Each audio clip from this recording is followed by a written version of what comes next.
Antes de nós começarmos, irmãos, a nossa mensagem, me veio à mente aqui um texto de de Mateus capítulo 26. Pronto, achei.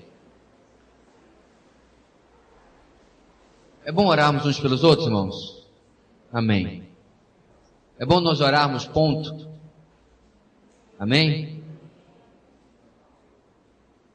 Mateus 26:40, Jesus pergunta aos discípulos. O texto diz: depois voltou aos seus discípulos e os encontrou dormindo. Então Jesus pergunta: vocês não puderam vigiar comigo nem por uma hora? Perguntou ele a Pedro. Vigiem e orem para que não caiam em tentação. O espírito está pronto, mas a carne é fraca. Igreja, nosso culto de sexta-feira é só 1 hora. Apenas 1 hora nas 7 vezes 24 horas que nós temos a semana inteira. Até eu entrar nesta igreja de andador, vocês vão me ouvir falando isso.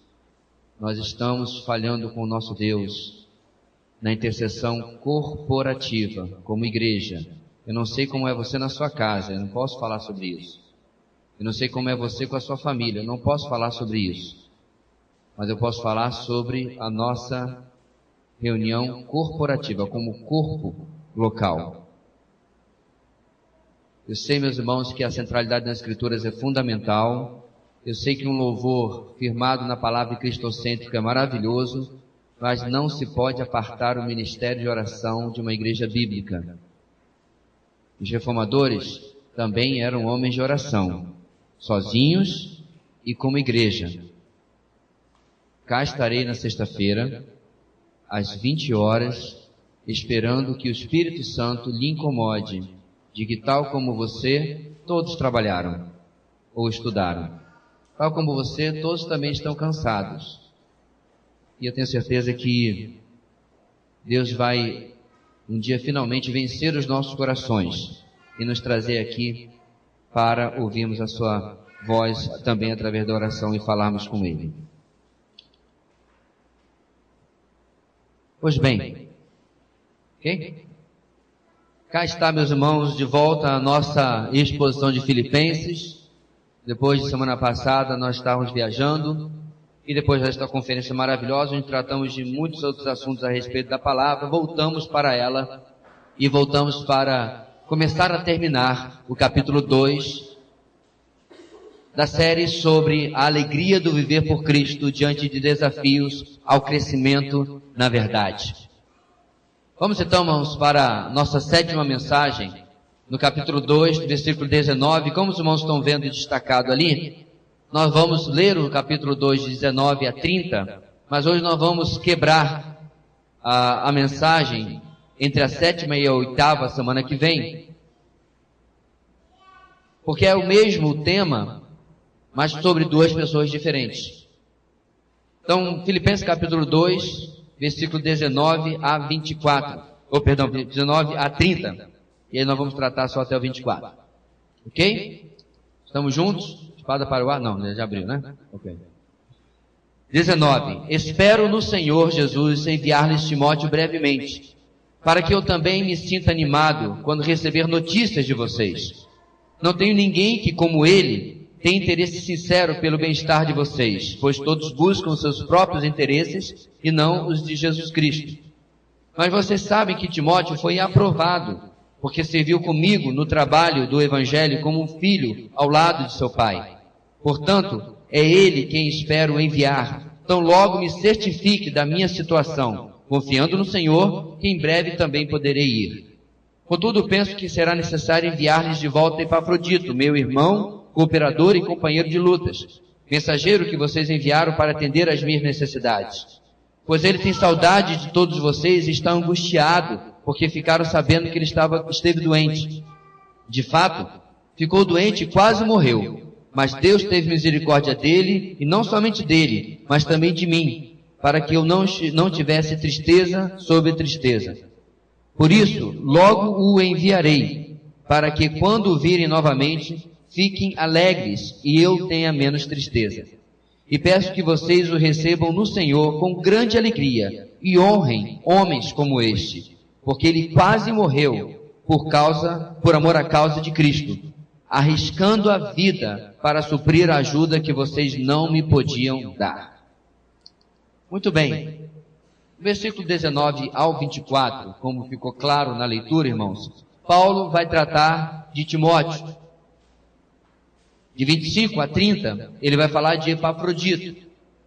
E é interessante, meus irmãos, que esses dois homens vão compor com o exemplo supremo que ele já havia dado sobre Jesus, a tese de Paulo de como nós devemos viver uma vida voltada, centrada no Evangelho e no reino, e muito menos, ou de preferência quase nada, em nós mesmos. Capítulo 2, todinho, na verdade, vai ter apenas um tema: uma vida humilde, desprovida de egocentrismo, de interesses pessoais como primeiro plano, voltado para o interesse do outro, para a glória de Deus, como Jesus fez, e agora como esses dois homens são apresentados por Paulo também. Então, depois de estabelecer Jesus como o nosso exemplo supremo de atitude interior e prática exterior, versículo 5 até o versículo 11, Paulo, em 12 a 18, volta à exortação que ele começara no verso 1 a 4 e detalha ainda mais como isso deve repercutir na vida dos filipenses e, claro, em nossas vidas também. Agora, nessa última sessão do capítulo 2, Paulo vai evocar o exemplo de duas pessoas familiares aos filipenses, Timóteo e Epafrodito. Veremos isto, irmãos, em duas mensagens, como eu disse, agora e no próximo domingo, sobre a seguinte grande ideia: nossa obediência deve ser motivada pelos exemplos de fidelidade. Nossa obediência deve ser motivada pelos exemplos de fidelidade. Amados, na caminhada cristã, nós com certeza vamos encontrar irmãos que a gente vai fazer aquela carinha assim, como? Que muitas vezes não honram o fato de serem cristãos, não dão pela sua própria vida, sem abrir a boca, glória a Deus pelo seu comportamento, pela sua atitude, pelo seu caráter. É verdade. Mas graças a Deus, que no curso da caminhada, nós também vamos encontrar pessoas que nos motivam a sermos mais santos, que nos motivam a sermos mais fiéis, a sermos mais obedientes, que nos motivam a questionar áreas da nossa vida, à luz que nós vemos a palavra sendo vivida, sendo encarnada na vida desses irmãos. Eu costumava dizer, eu me lembro disso quando eu era bem novo, que Jesus não está aqui corporeamente, a gente não pode pegá-lo, mas a gente pode pegar no nosso irmão. E hoje a gente acabou cantando: Tu és Jesus, amigo verdadeiro, que tenho conhecido na vida dos meus irmãos. Ele é o cabeça, nós somos o corpo. Então, irmãos, é claro que apesar de pecadores, limitados, finitos, ainda assim, o testemunho cristão vivido na vida do meu irmão serve de edificação para mim, e espera-se e vice-versa também. Primeira lição dessa noite, irmãos, diz o seguinte, na vida de Timóteo: o exemplo de fidelidade vem de uma atitude altruísta centrada no reino. O exemplo de fidelidade vem de uma atitude altruísta centrada no reino. No versículo 19 ao 21, Paulo começa-nos a falar sobre Timóteo. Espero no Senhor Jesus enviar-lhes Timóteo brevemente. Ele começa. Então Paulo continua, meus irmãos, o ensino, na verdade, do contexto anterior, falando sobre o seu desejo de enviar Timóteo até Filipos. Mas mostra, na verdade, uma submissão de seus planos, quando ele usa a expressão, espero no Senhor. Claramente, irmãos, ele revela, mais uma vez, a incerteza sobre o seu futuro, por causa do seu encarceramento. Paulo não ousava, meus irmãos, uma vez que ele, como já falamos ao longo dessas mensagens, tendia a entender que Deus o livraria, mas ele não ousava dizer, vai acontecer. Eu tenho convicção, está profetizado, está determinado, está declarado. Apesar, meus irmãos, de ser um apóstolo, de ter uma relação e uma função com o Senhor e na igreja completamente sui generis e diferente da que qualquer um de nós tem, Paulo não ousava dar um passo além do que ele deveria e dizer que ele tinha certeza de que poderia fazer isso ou aquilo.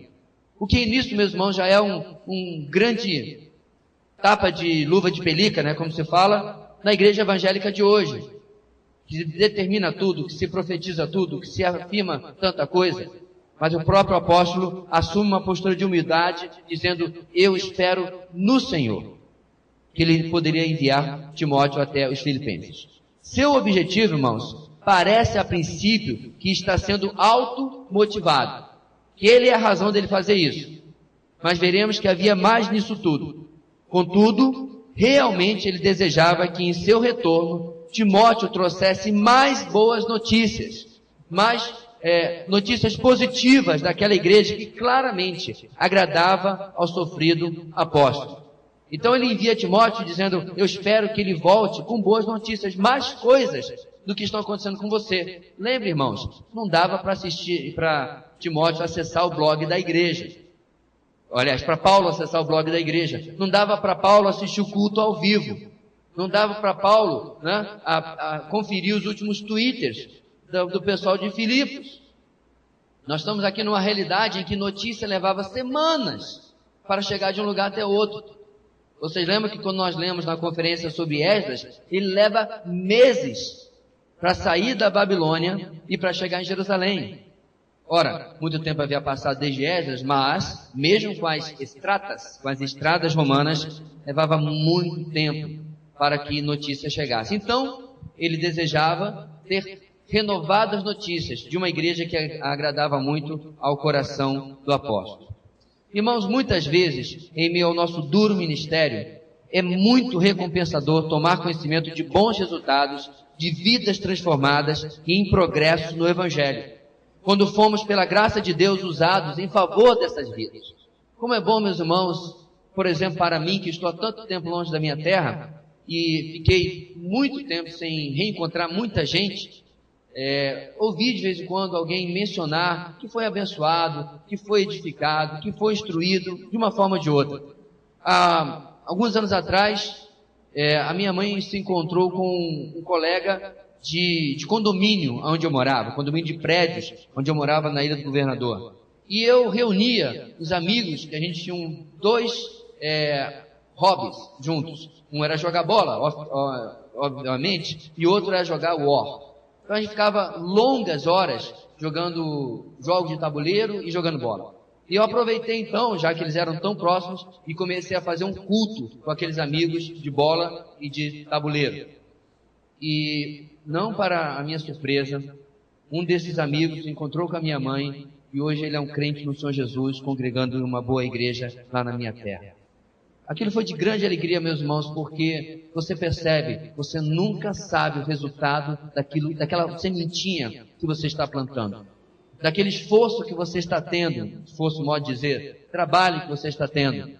Então é bom, e o apóstolo mostra isso, receber boas notícias de que aquilo que eu comecei naquela cidade, há 10 anos atrás, em Filipos, continua dando fruto, e essa notícia chega até a mim.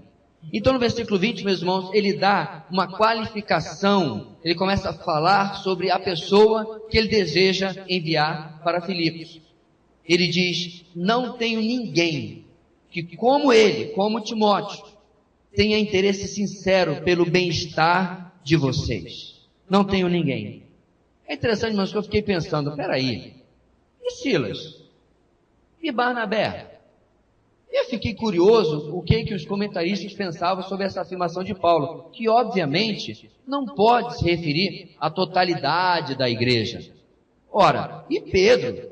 E todos os outros homens de Deus que a gente conhece, que escreveram o Novo Testamento. Aí eu lembrei, meus irmãos, que é sempre importante em hermenêutica, e fica aqui a dica, você lembrar do que a carta está tratando. E aí, algumas semanas atrás, nós falamos dos homens que se levantavam, pregavam sim o Evangelho, mas motivado ao quê? A complicar ainda mais a vida de Paulo. Lembra desta mensagem? Então, meus irmãos, é neste contexto que Paulo está dizendo, diferente desses, eu vou enviar Timóteo. Ele é diferente. Então, meus irmãos, Paulo dá uma credencial do seu filho na fé. Ele é diferenciado de muitos que têm procurado aquela igreja lá em Filipos. Ele é altruísta, ele é abnegado. O foco de Timóteo é o bem-estar e o crescimento da igreja, além do progresso do evangelho. Ele não está aqui para complicar a vida de ninguém. Ele não está aqui para aparecer. Ele não está aqui para trazer honra para si mesmo. Ele está aqui porque ele deseja que esta igreja seja abençoada e que o evangelho continue progredindo. E é interessante, meus irmãos, que hoje em dia nós encontramos aqui e acolá pessoas que destoam muito do interesse de Timóteo. Por outro lado, como eu já mencionei, eu vejo pessoas hoje na minha vida que são iguaizinhas, no sentido de que desejam ver o evangelho crescendo, que são abnegadas, que são os anônimos, que eu mencionei até na meditação na conferência, que ninguém sabe, que não estão nas grandes conferências, nada contra esses irmãos em Cristo, mas que se eu mencionasse o nome aqui, você diria, não sei quem é, mas que estão nos rincões.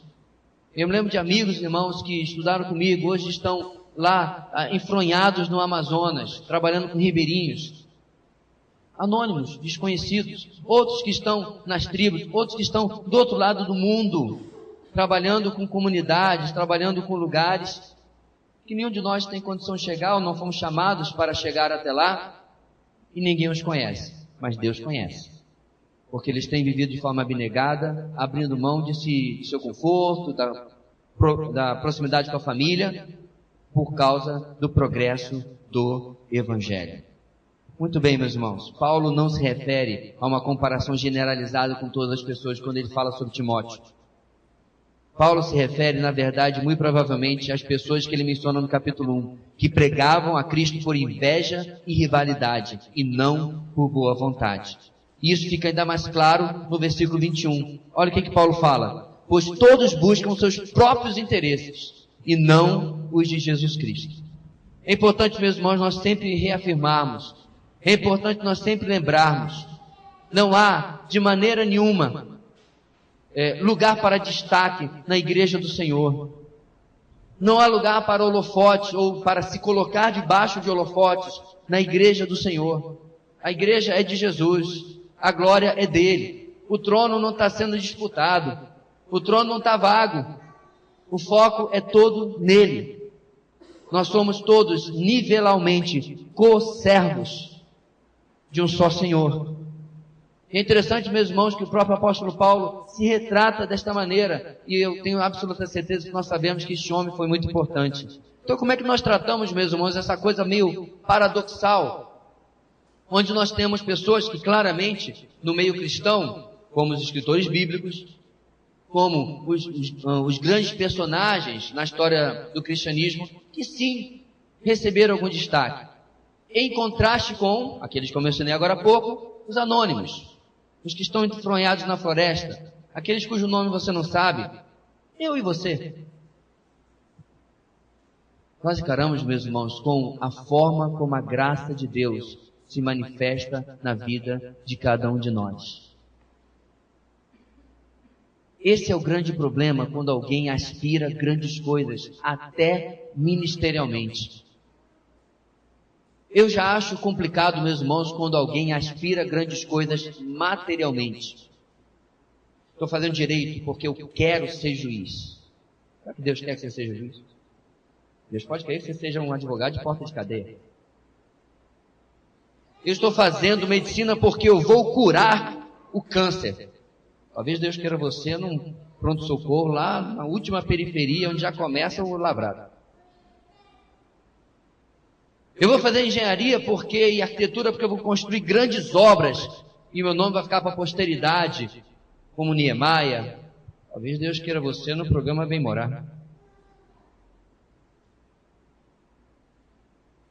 Eu vou fazer teologia e vou para o seminário porque agora o mundo vai ser salvo. Finalmente eu cheguei no seminário. Talvez Deus queira você como um anônimo.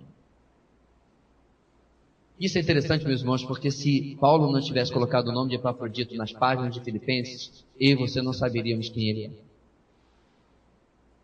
mas quase nada é falado sobre Epafrodito. Ele é mencionado um pouquinho depois e só. Pastor, o que o senhor quer dizer com isso? Meu irmão, é uma bênção ser anônimo. É uma bênção ser desconhecido.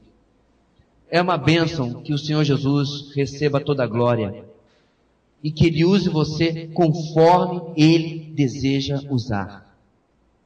Como nós mencionamos, está tudo na minha cabeça aqui, desculpa falar tanto, na última devocional, muitas vezes Deus vai pegar uma pessoa anônima e vai salvar um Charles Spurgeon pela pregação daquela pessoa anônima. Como eu mencionei ontem, meus irmãos, o sapateiro que pregava naquela igreja metodista debaixo de uma nevasca, não se sabe sequer o nome dele. Mas raramente eu consigo hoje encontrar um cristão, pelo menos antenado, naquilo que realmente importa na sã doutrina, que não conheça Charles Haddon Spurgeon. Eu não sei quem foi que ganhou William Carey para Jesus.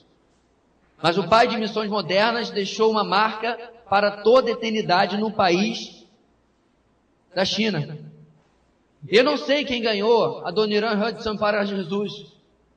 Mas a a Birmânia nunca foi a mesma, desde que ele passou por lá. Por isso, meus irmãos, que vale a pena se gastar e fazer aquilo que Jesus tem nos dado para fazer. Tem um hino do cantor cristão que é um dos meus preferidos. E este hino diz: eu quero encontrar um obscuro lugar na seara do meu Salvador. Um hino que está na contramão das celebre gospels de hoje. O hino diz: eu quero encontrar um holofote lugar. Eu quero encontrar um destacado lugar. Eu quero encontrar um obscuro lugar na seara do meu Salvador. E na verdade este hino começa dizendo: nem sempre será para o lugar que eu quiser que o mestre me tem que mandar. E muitas vezes, meus irmãos, nós temos aqueles sonhos mirabolantes. Que eu vou ser pastor de uma igreja de 1.000, de 2.000, de 3.000, de 10.000, de 5.000. Porque isto é só o começo e o melhor ainda está por vir. E todas essas frases de efeito. Mas que privilégio é, meus irmãos, de ser apenas fiel. Apenas fazer aquilo que temos que fazer. Por quê? Porque o exemplo de fidelidade não vem de números, que deve ser imitado, vem de uma atitude altruísta e centrada no reino. Essas são as pessoas que nós temos que imitar. Essas são as pessoas que nós temos que prestar atenção. O que está fazendo? Como é que está servindo a Deus? E sabe o que é interessante, meus irmãos? Nem todas elas são as que estão com a foto na capa de uma conferência ou no cartaz de uma conferência. É tão interessante, meus irmãos, como que crentes antigos, como eu já mencionei, minha avó, meu avô e outros, quando você senta para conversar, que coisa edificante. Não, eles não sabem falar sobre os cânones de Dort. Certamente eles não sabem falar sobre a confissão belga. Eles nem sabem direito o que é confissão. Mas quando eles começam, meus irmãos, a falar da palavra e da vida deles com Deus, eu verdadeiramente, não sei você, eu me sinto na presença da realeza. Na presença de gente, como diz a palavra de Deus, dos quais o mundo não é digno. Mesmo que não sejam tremendos teólogos, mas tenham uma seriedade com a palavra, de deixar-nos sem palavra. Uma atitude altruísta, centrada no reino. Este era Timóteo. O servo tem apenas os interesses de seu senhor em vista e no coração, e nada mais. Portanto, como está o meu coração? Qual o foco da minha vida, das minhas escolhas, do meu dia a dia? É tão interessante, meus irmãos, o pastor Helder falou sobre a questão da vontade de Deus. Algum tempo atrás nós falamos sobre isso com jovens, lembra? Nós discutimos que a vontade de Deus era pontual ou não era. E eu usei uma ilustração que eu havia ouvido há pouco tempo, de que na verdade a vontade de Deus não é exatamente uma linha que eu vou tentando me equilibrar, quase na ponta do pé que nem uma bailarina para poder me manter nela. Mas é na verdade uma rua. em que eu posso considerar a calçada lá e lá, aí sim, fora da vontade de Deus. Mas aqui nesta rua, eu pelo discernimento, pelos meus sentidos aguçados e afiados e trabalhados pela palavra, pelas escrituras, na obra do Espírito Santo, eu vou discernindo aonde eu devo andar nesta avenida. E é tão interessante, meus irmãos, que cada vez que nós voltamos para a vontade de Deus desta maneira, nós vamos descobrir se eu tenho realmente sido bênção, influência, se eu tenho sido realmente alguém que impacta a vida das pessoas nas minhas escolhas do meu dia a dia. Porque o grande problema, meus irmãos, para você impactar a vida de alguém, não é entre aquilo que é pecado e aquilo que não é pecado. Ora, isso aí, eu vou orar para ver se eu devo roubar. Não, peraí. Determinadas coisas, meus irmãos, que são tão óbvias, como dizia meu professor, óbvio, ululante, que... Mas a grande questão, meus irmãos, é saber se aquelas pequenas, micro escolhas que eu faço estão impactando mais e melhor a vida das pessoas. Outro dia um grupo me chamou para participar de uma discussão sobre bebida. Discussão que nunca morre, né? O crente pode beber? E alguém me marcou lá e perguntou: ei, pastor, o que você acha? Eu falei: eu acho que a pergunta está errada. A pergunta é: o crente deve beber? Uma enorme diferença, irmãos, porque há muitas coisas, e eu já afirmei nesta igreja 1 milhão de vezes, que estão proibidas na palavra, como bebida, por exemplo. E há muitas coisas que nós vamos ter que discernir, pelo conhecimento da palavra, como eu posso servir a Deus melhor, como eu posso influenciar as vidas melhor na cultura onde eu estou. Inclusive, Timóteo é um exemplo disso também. Timóteo, se você ainda não sabe, deixa eu relembrar para ti, ele era filho de judeu com grego. Então, em determinado ponto, quando Paulo o leva consigo, ele circuncisa a Timóteo, porque já homem formado, ele não havia sido circuncidado, como os judeus são ao 8º dia de vida. E por que ele faz isso? Porque ele iria agora pregar entre judeus, e ele não queria que aquele pequeno detalhe, 3 centímetros de pele, fosse um obstáculo à consciência dos judeus. E você vê, meus irmãos, nem de Paulo e nem de Timóteo, aquela atitude: ah, eu vou fazer o que eu quero, eles que se virem, eles que me aturem. E desce mais uma cerveja aqui, por favor. Mas ele abre mão da sua liberdade, do que ele poderia fazer, porque ele não era obrigado a se circuncidar, para que ele não ofendesse a consciência da comunidade judaica. Uma vida altruísta, voltada para a expansão, para o crescimento, centrada no reino. A segunda lição dessa noite, meus irmãos, é a seguinte: o exemplo de fidelidade vem de uma vida aprovada. O exemplo de fidelidade que eu e você devemos nos esmerar a seguir vem de uma vida aprovada.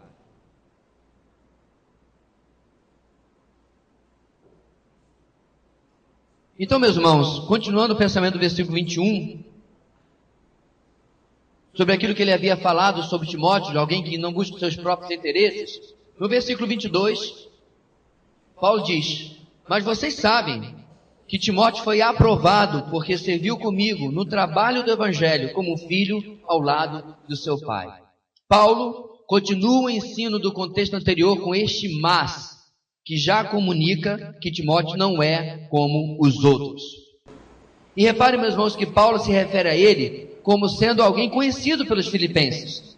Porque veja bem, Paulo está evocando aqui, dando um testemunho sobre Timóteo, mas como alguém fala de alguém, mas o outro já sabe deste alguém. Alguém que testemunha da outra pessoa, confirmando que o outro já sabe daquela pessoa. Pois ele diz: vocês sabem que Timóteo foi aprovado. Então ele sabe que os filipenses conheciam a vida daquele homem. Mas não apenas conhecido, porque ouviram falar, porque viram com Paulo, mas porque eles atestaram o caráter e sabiam quem era aquele jovem. Qual é o testemunho, meus irmãos, então, que Paulo dá sobre Timóteo? Ele foi aprovado. Dokimazo é o verbo aqui. Termo que significa alguém que recebeu um certificado de aprovação depois de ter sido aprovado, depois de ter sido testado, melhor dizendo.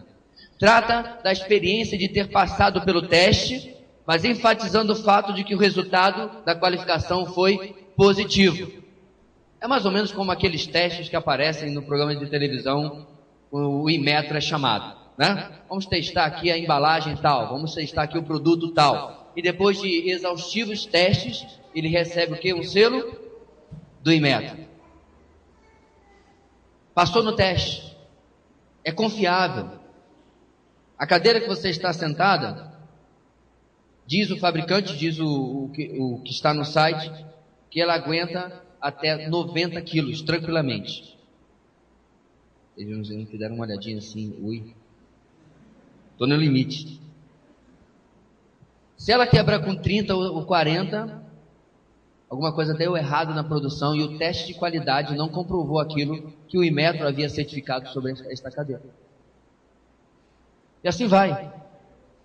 Será que nós podemos, meus irmãos, fazer a mesma coisa sobre alguém?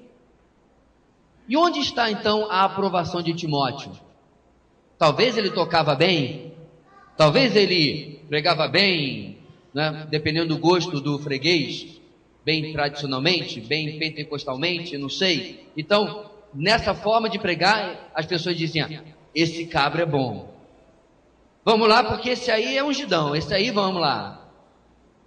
O que será, meus irmãos, que para Paulo significava enxergar na vida de Timóteo e dizer: esse aí está aprovado. Vocês, filipenses, sabem disso. O mais interessante, meus irmãos, você pode procurar em tudo quanto é lugar, você não vai encontrar nenhum testemunho de Timóteo que falasse de coisas superficiais. E é interessante que se você ler 1º e 2 Timóteo, você não vai encontrar nenhuma recomendação de Paulo para Timóteo que retratasse coisas superficiais. Paulo, quando você for pregar num lugar, usa uma roupa bem espiritual e tal, isso e aquilo, usa uma voz impostada, use bastante teologia na hora de pregar, ou então bata no púlpito, ou faça isso, faça aquilo.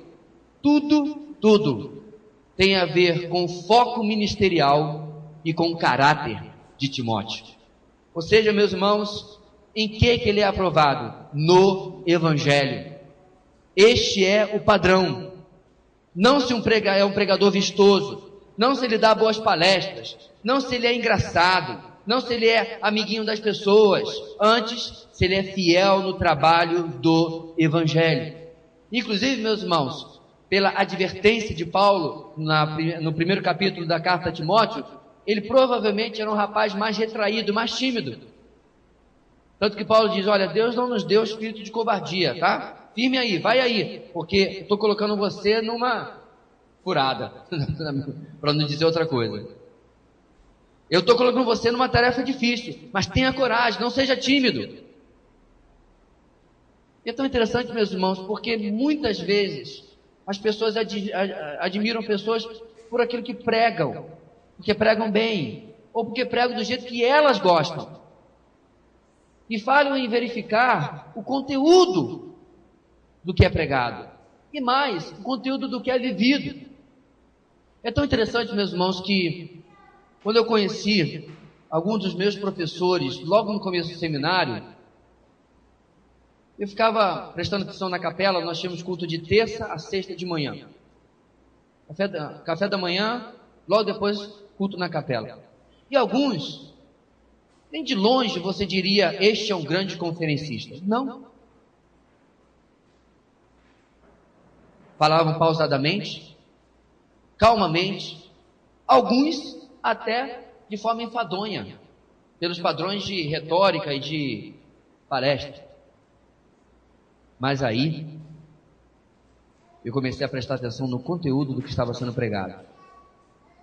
E eu comecei a prestar atenção também, uma vez que eu morava na mesma comunidade que eles, da vida que estava sendo vivida.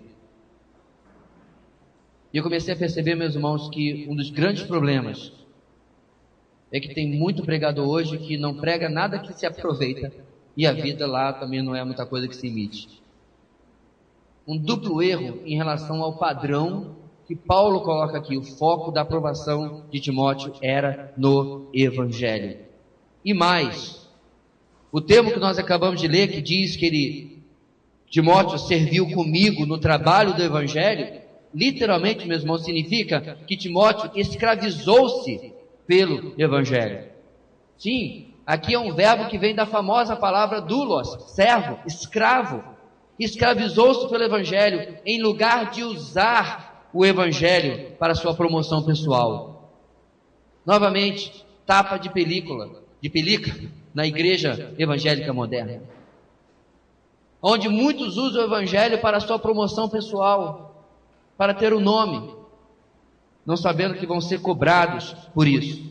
Agora, interessante que Paulo fala dessa forma tão incisiva, né, sobre Timóteo, escravizou-se pelo Evangelho, mas logo depois, Paulo suaviza no seu discurso, falando que além de servo, além de escravo, ele serviu como um filho para com seu pai. É notório, meus irmãos, que o apóstolo tinha um grande carinho pelo seu filho na fé. E esse carinho, meus irmãos, é interessante porque não era parcial. Esse carinho não era apesar ou fazendo vista grossa aos erros de Timóteo. Esse carinho é porque ele via verdadeiramente, como nós estamos vendo, um caráter aprovado na vida dele. Quais são, meus irmãos, os critérios pelos quais cada um de nós tem sido aprovado? Será que nós temos que nos livrar dos padrões de avaliação lá da sociedade, lá do mundo? Será que nós temos que colocar tudo isso debaixo de um grande esquecimento e, na verdade, nos colocar debaixo do monóculo de Deus, como alguém que avalia pedras preciosas, e deixar que Ele, através da sua palavra, possa dizer qual é o nosso valor, qual é a nossa avaliação, qual é a nossa aprovação? Perceba, meus irmãos, que isso é muito importante, porque já no tempo de Tiago, pessoas estavam tendo a preferência na igreja porque tinham mais dinheiro. Estavam sendo colocados nos primeiros lugares. Aí tá aí os ricos da igreja, tudo aí na frente. A cara da riqueza.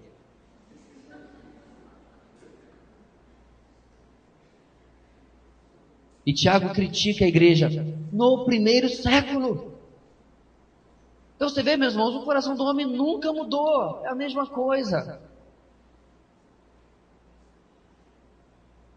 Certa vez eu estava numa reunião e um dos deputados do nosso estado estava lá. Uma reunião que pertencia a outra igreja. Gente, se calculasse o PIB ali, metade do PIB de Roraima estava lá.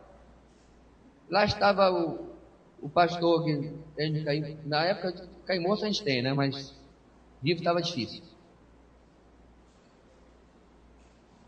E alguém chegou e me apresentou: esse aqui é o deputado fulano de tal. E logo depois chegou uma pessoa normal. Todos são normais, né? Você entende o que eu quero dizer? Que não é deputado.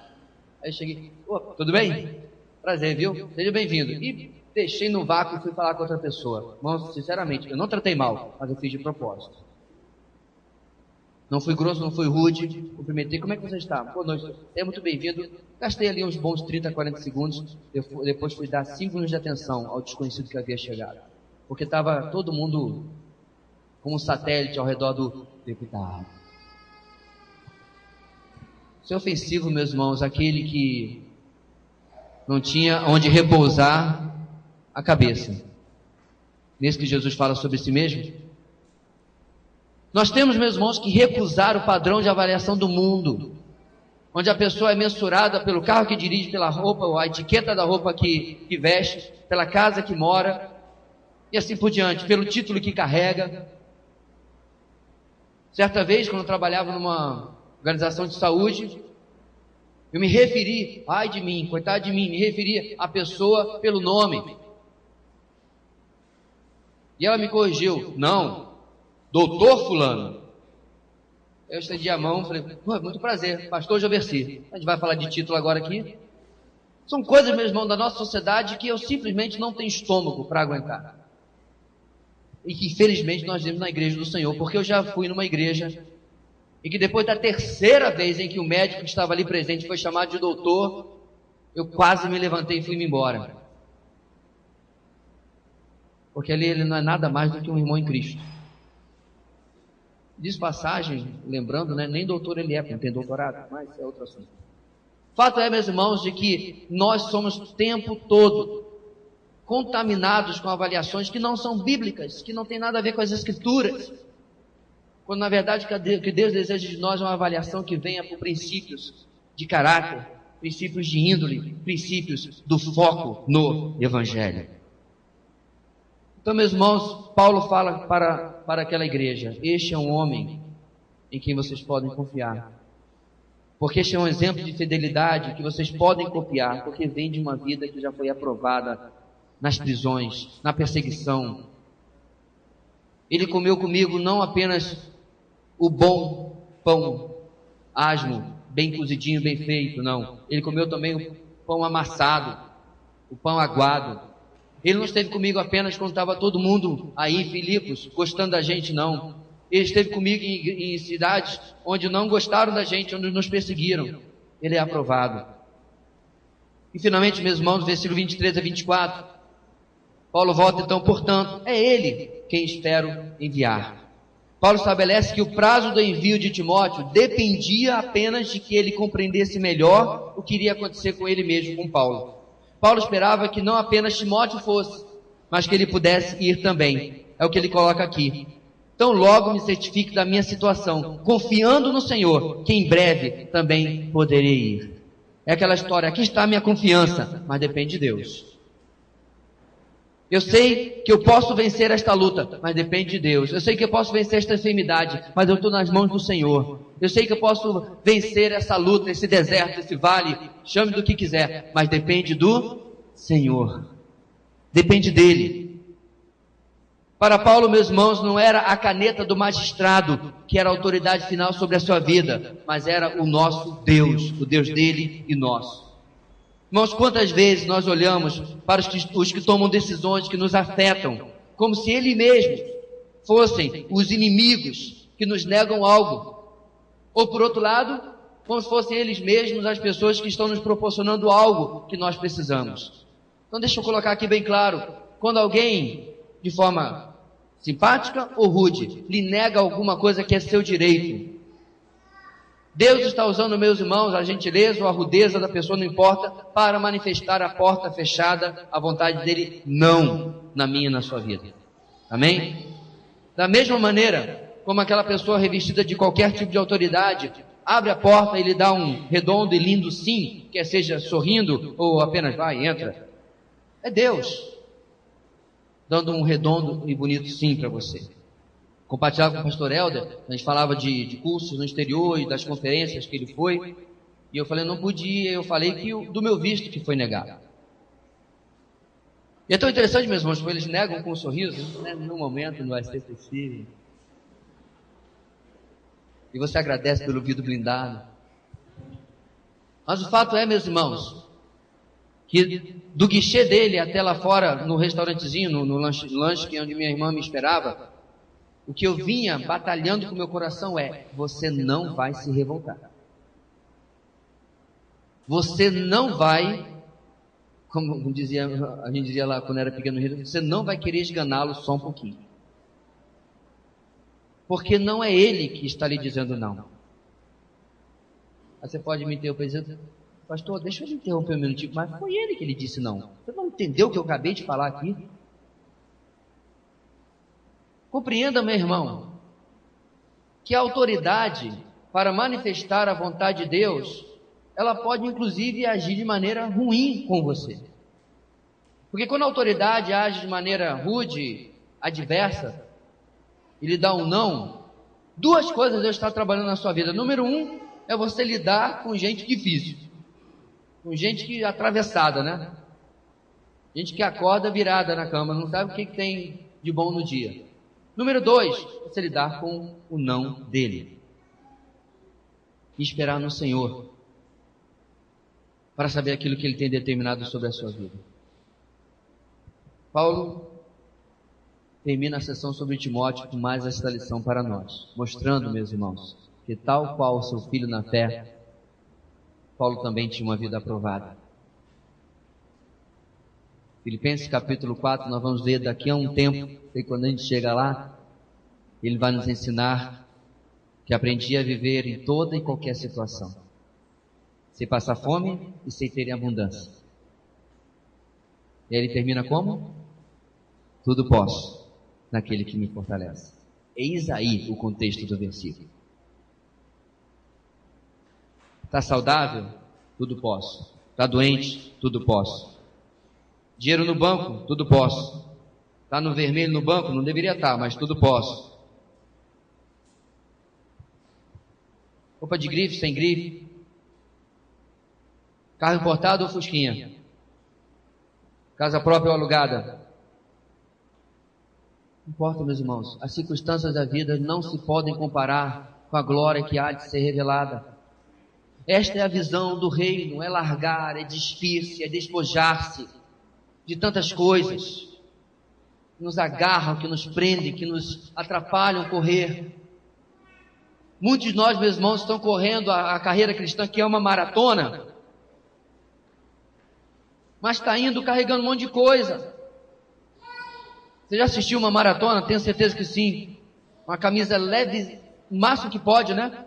Um short leve e um tênis. Eu peguei uma vez um tênis profissional. Um dos meus antigos professores era maratonista profissional.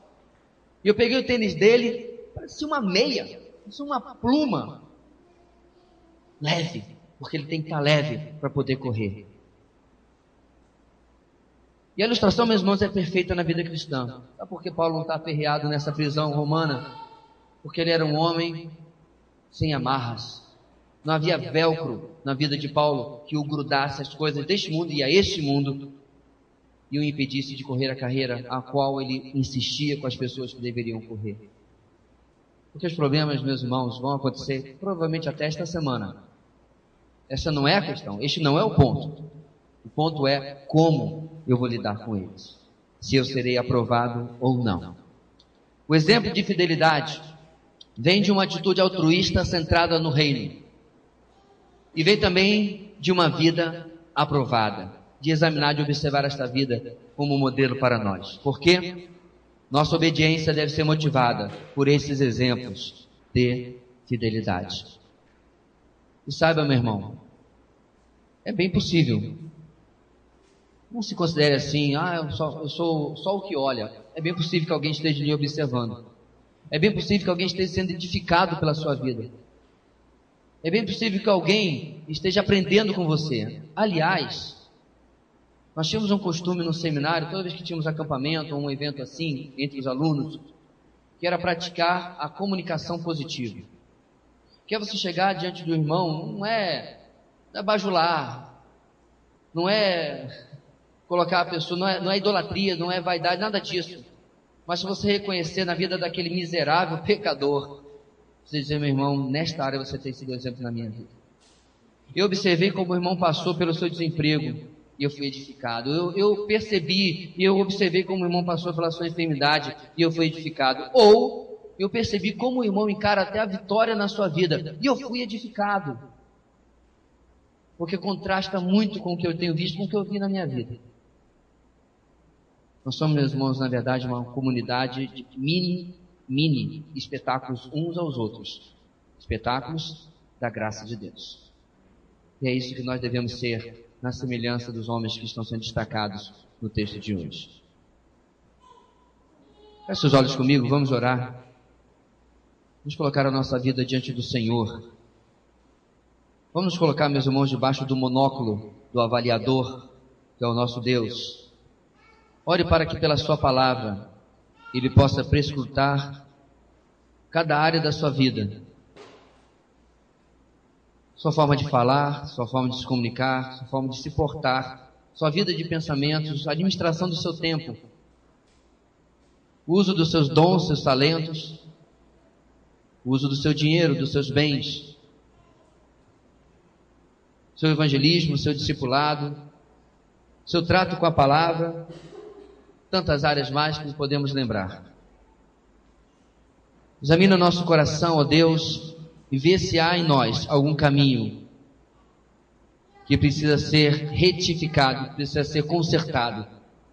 Examina, ó Deus, se nós temos de alguma maneira andado longe da tua vontade, do teu propósito. Certamente porque somos pecadores infinitos. Cada um de nós tem uma ou várias áreas onde nós precisamos, ó Deus, que o Senhor nos conserte para que sejamos aprovados. Que o Senhor nos conserte para que possamos ser troféus da Tua graça. Ser, ó Deus, exemplo de como o Senhor opera na vida de um simples pecador. Muito obrigado, Deus, pela palavra de hoje que nos exorta, que nos atrai a uma postura diferente no nosso dia a dia, no nosso lar, no nosso trabalho, na nossa escola. E usa-nos, ó Deus, para a Tua honra e para a Tua glória. Nós oramos no nome de Jesus. Amém.